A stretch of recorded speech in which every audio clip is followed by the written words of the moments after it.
pirate magic in the air. Head to toe so clear. Look out. Pop, pop, it's showtime. Salut tout le monde, j'espère que vous allez bien. Je vous retrouve pour une nouvelle vidéo et ce sera une story time. Ça s'est passé quand?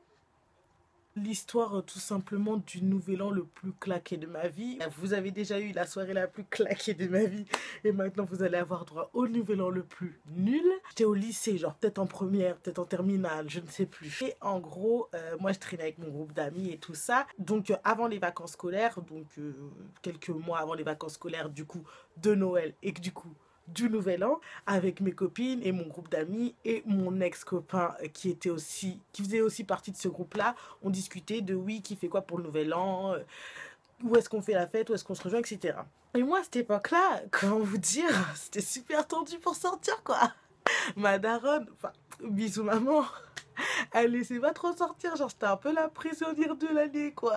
Même après les cours, théoriquement, j'avais pas le droit de rester dehors, mais ça, c'est une autre histoire. Moi, je savais que ça allait être un peu chaud pour ma mère et tout de me laisser sortir, mais je me suis dit, bon, c'est le nouvel an et tout. Voilà, j'avais 17 ans, je me dis, bon, ok, voilà, toutes mes copines, tous mes potes, ils sortent et tout, je peux pas rester chez moi. Que j'avais grave demandé à ma mère, maman, s'il te plaît, est-ce que je peux sortir, est-ce que je peux sortir et tout. Elle connaissait déjà mon copain et elle m'a dit, bah écoute, bon d'accord et tout, c'est le nouvel an, donc voilà, tu vois, alors tu peux sortir. Et genre j'avais fait tout, j'avais trop bien nettoyé ma chambre et tout, j'avais fait la vaisselle, j'avais fait le ménage, j'avais aidé ma petite sœur à faire des trucs et tout ça. Et genre j'avais tout donné vraiment pour sélectionner ma soirée, parce que vous savez vous-même que vous n'avez pas le droit de sortir. Chaque moment que vous passez dehors, c'est genre... Et donc je me suis dit, franchement, si je sors pour le nouvel an, il faut que ce soit vraiment un truc trop d'art et tout. Déjà tout le monde parlait de nouvel an, genre comme des soirées de ouf et tout. Donc moi je m'attendais déjà à un truc giga trop bien, trop génial, nanani. Et donc le fameux soir arrive. Et en gros, moi j'étais avec mon ex. Enfin, faut savoir que je ne sais pas comment dire, parce que je n'ai pas envie de critiquer la source à laquelle j'ai bu quand j'avais soif. Et tout ça pour dire que voilà quoi, il était pas très apprécié en fait dans mon groupe d'amis. Et en fait le seul truc qu'on avait en commun en fait c'était moi entre mes potes et ses potes. Que ses potes traînaient aussi avec des potes à moi, donc du coup ils se réunissaient tous dans une espèce de quartier pas loin de là où on habitait. Moi le soir du nouvel an je suis partie en fait vers 19h30 20h pour aller rejoindre mon copain chez lui. Et ce qui s'est passé c'est que nous on devait rejoindre les autres personnes plus tard dans la soirée, quoi, vers 22h ou 22h30, un truc comme ça, pour genre profiter un peu avant le nouvel an, et ensuite faire les bails, genre ouais, la fête et tout, bonne année. Sauf que ça s'est pas passé comme prévu, c'est-à-dire que moi, en fait, j'ai appelé ma pote, on va l'appeler Églantine. Donc j'ai appelé ma pote Églantine, je fais ouais, salut, ça va et tout.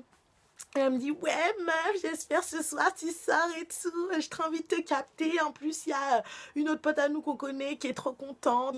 Et je lui fais, ah bah c'est trop tard et tout, vous êtes où? Et là, elle me fait, bah tranquille, on est chez, appelons-le Bernard. On est chez Bernard et tout, donc vas-y, viens et tout, viens nous rejoindre, tout ça. Et là, je lui dis quoi? Je fais, ouais, ben je suis avec... mon ex, on va l'appeler comment? Johnson. Donc je lui dis ouais, je suis avec Johnson et tout. Donc voilà quoi, est-ce que c'est bon, on peut passer? Et là je sens un blanc, j'entends plus rien en fait. Je fais allô Églantine, so comment? Elle me fait ah ok, ah ben en fait t'es avec Jenson, je sais pas en fait si ça va le faire parce qu'en gros on est déjà nombreux chez Bernard, donc faudrait que je joue avec lui et tout. Et je fais mais comment ça en fait, genre il y avait de la place il y a 5 secondes pour moi, mais là il y a pas de place parce que je suis avec Jenson et tout. Donc déjà je savais que c'était chelou, je me suis dit bah vas-y passe-moi Bernard. Je suis au téléphone avec le mec, je lui dis ouais bah je suis juste avec Jenson et tout, donc on est là, on attend dehors et tout, on va faire quoi? Et il me fait, ben on arrive dans pas trop longtemps. Donc, il me repasse ma pote. Ma pote, elle me fait du violonisterie, je ne sais pas ce qu'elle m'a dit. Elle m'a raconté n'importe quoi en mode, ouais, non, tranquille, bah, attendez-nous, genre dans un quartier à côté d'un Monoprix et tout. Et on vient vous rejoindre dans 15 minutes, 15-20 minutes. Je lui explique la situation. Je fais, ouais, en gros, elle m'a dit qu'il n'y avait pas de place pour qu'on aille là-bas. Donc, nous, en gros, on va galérer dehors comme des bolos, quoi. On va à l'endroit, au point de rendez-vous. Donc là, il devait être quoi? 22h40, on va dire. Hein. Il commençait à faire froid parce que quand même... descendre, tout ça. Genre, franchement, moi, j'avais pas mangé parce que je m'attendais à ce qu'on soit tous posés dans la soirée, nanani, à manger, etc. Donc, j'avais pas mangé. On arrive devant le Monoprix, je me rappelle, et là, on voit genre 3 mecs, mais 3 vieux mecs, mais genre carafe comme jamais, en train de faire je sais même pas quoi, genre ils discutaient, ils parlaient fort, ils parlaient trop fort. Et après on a vu un des mecs du groupe de potes que je fréquentais à cette époque-là, qui arrivait en disant ouais, ils sont où et tout. Donc je lui explique, bah en gros, Eglantine elle m'a dit qu'il n'y avait plus de place chez Bernard, donc en gros on va se faire foutre, tu vois. Elle, je vois il appelle, c'est pas il va loin là-bas, des kilomètres et tout, il parle avec la go, et genre d'un coup et tout, il revient, il fait ouais, bon en fait il n'y a pas de place et tout, je vais acheter des bières. Et genre, je trouve ça trop suspect et tout. Je fais, ok, le mec, il part acheter des bières et tout, c'est trop bizarre. Et on l'a plus jamais revu, en gros. Donc, je me suis dit, ok, trop bizarre. En plus, j'avais pas le numéro du mec parce que c'était pas spécialement mon pote. Donc, franchement, moi, j'avais juste le seum qui montait de ouf. Mais genre, vraiment de ouf et tout. J'étais toute seule avec ma bouteille d'Oasis et tout. Comme je bois pas, genre, j'étais comme un... J'avais le démon, mais genre trop le démon. Genre le temps il passe, le temps il passe. Genre mon ex Johnson, il était trop en mode passif quoi. Genre le mec, pas de caractère et tout, qui est là. Il s'énervait même pas. Il était même pas vénère d'être là dehors comme un bouffon. Alors que genre c'est le nouvel an, vous niquez les soirées des gens et tout, non, nos problèmes. 23h30 passe, 23h40 passe et c'est pas à 45, genre je vois toute la bande, genre, ils débarquent et tout. Ils m'envoient un message, genre, oui, on va se retrouver à tel endroit finalement, donc rejoignez-nous, nanana. On y va, hein. On a fait les bolos, on y est allé. Et genre, on les voit tous et tout. Ils avaient mangé, ils étaient bien. Et qui on a vu avec eux? Le mec qui les a eu au téléphone juste avant et qui avait disparu soi-disant acheter des bières, il était en fait allé chez le mec. Franchement, ils m'ont pris pour qui en fait? Ils ont cru que j'étais qui? Ils ont cru qu'ils me laissent dehors. Ils me laissent dehors dans le froid.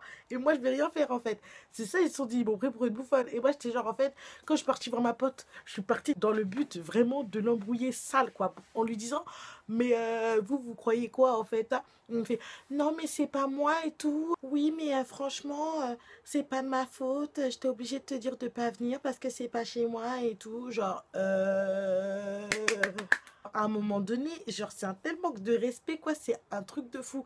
Et en plus, pendant les 15 dernières minutes, en gros, qui restaient avant le nouvel an, genre moi j'étais sur un banc à 15 000 km des autres, posée comme ça avec mon Oasis, en train de boire. Et voyez, il faisait quoi? Genre t'avais un vieux mec qui était en train de faire, en train de cracher du feu, je n'ai pas compris son but, franchement c'était claqué, j'étais juste en mode mais... Après, à un moment donné, tu avais 3, 4 ou 5 ou 6 ou je sais plus combien ils étaient. Ils ont commencé à se jeter les uns dessus, les uns les autres en fait. Genre, je crois que c'était un pogo, je sais pas quoi. Bref, les genres de trucs là, des mecs un peu rockers là, ils aiment bien se sauter les uns sur les autres. Bref, mon ex à ce moment-là, il participait en fait. Il était enjaillé par eux. Genre, en gros, le mec, il avait clairement passé toute sa soirée dehors. Et moi aussi, parce que les autres l'aimaient pas, mais il était en train de s'amuser avec eux. À un moment donné, il y a un des mecs qui vient voir mon ex en lui disant ouais, t'as pas de la monnaie pour acheter des bières? Genre, c'est pas le mec qui lui passe 10 balles. Genre, comment te dire, c'est des gros hypocrites. Les mecs, ils nous ont laissés dehors pendant toute une soirée, mais toi, tu leur passes en plus des sous, tu rigoles avec eux, tu rigoles à leurs blagues, tu fais le mec genre trop... Tout est trop dans l'ambiance, alors que... Non, tu vois, et moi, je suis pas une hypocrite, t'as vu, genre, moi, genre, je préfère pas participer, rester dans mon coin et pas calculer, mais dans tous les cas, genre, j'étais obligée de rester avec lui parce que j'allais rentrer chez lui le soir et que je pouvais dormir nulle part ailleurs. Donc, j'ai dû un peu, genre, prendre sur moi. Genre, Johnson, il s'est bien rendu compte que je calculais personne et que j'étais tellement vénère que j'étais vraiment comme as, loin des autres et tout, je calculais pas, j'avais mis même j'étais à un tel degré de manque de respect que j'ai mis mes écouteurs pour écouter ma musique, pour rester dans ma bulle, quoi, pour vous dire à quel point le nouvel an était nul. Il arrive et tout, il vient me voir et me fait ouais, mais bébé, retourne-toi avec les autres et tout, c'est plus convivial. Je les regardais comme ça, je fais à quelle heure? À quelle heure c'est plus convivial? Les mecs, je te rappelle, ils nous ont laissés dehors. J'étais là, je t'ai plus répété, ils nous ont laissés dehors. Ils sont venus 10 minutes avant le nouvel an, frère. À quoi ça sert? Vous êtes là, vous avez bien mangé, vous avez votre ventre, il est plein. Moi, je suis là, j'ai faim. Frère, tu veux que je me retourne avec eux pour faire l'hypocrite? Je m'amuse trop. Genre, franchement, moi, j'avais vraiment trop le seum et je me suis dit, mais plus jamais de ma vie, plus jamais de ma vie je sors pour le nouvel an. Et au moment où c'était là, genre le compte 5, 4, 3, 2, 1, bonne année. Et moi j'étais comme ça genre. Après on est resté 10 minutes et je lui ai dit écoute on se casse, ça me saoule de rester là. Déjà je crois que c'est ce qui a précipité notre rupture entre lui et moi déjà. Premièrement parce que un mec qui s'impose pas comme ça, qui se laisse faire, qui se laisse victimiser, qui... Genre, il vit des injustices de ouf, mais le mec, il dit rien, quoi. Moi, je peux pas, quoi. Moi, je peux pas, genre. C'était juste le plus gros manque de respect, en fait. Là, je suis en train de me rendre compte, cette soirée, c'était... C'est pas la soirée la plus claquée, c'est la soirée où on m'a le plus manqué de respect. Comment on peut manquer de respect comme ça? Ouais, déjà, il n'y avait pas à manger. Je n'ai pas mangé. Il n'y avait rien à faire, il n'y avait pas d'activité. Franchement, j'étais déçue. Et genre mes deux potes là, mes soi-disant potes, parce que moi je suis ta vraie amie, genre quoi qu'il arrive, je fais en sorte que tu viennes, je fais en sorte de t'incruster dans la soirée, je sais pas, je fais un truc, mais je suis pas là en train de te saucer au téléphone, genre, non mais meuf, viens et tout. Genre moi je sais pas ce que vous en pensez, hein. Mais moi je trouve ça dégueulasse. Je me suis rendu compte de plein de choses à la fois. Genre de quel genre de mec je voulais pas dans ma vie, de quel genre de pote je voulais pas dans ma vie, de quel genre de soirée je voulais pas dans ma vie non plus. Donc voilà, c'était la petite vidéo, j'espère que ça va être petite. Normalement quand je vais faire le montage ça va être petit. J'espère que vous allez bien. Je vous fais des bisous et je vous dis à bientôt. Bye bye.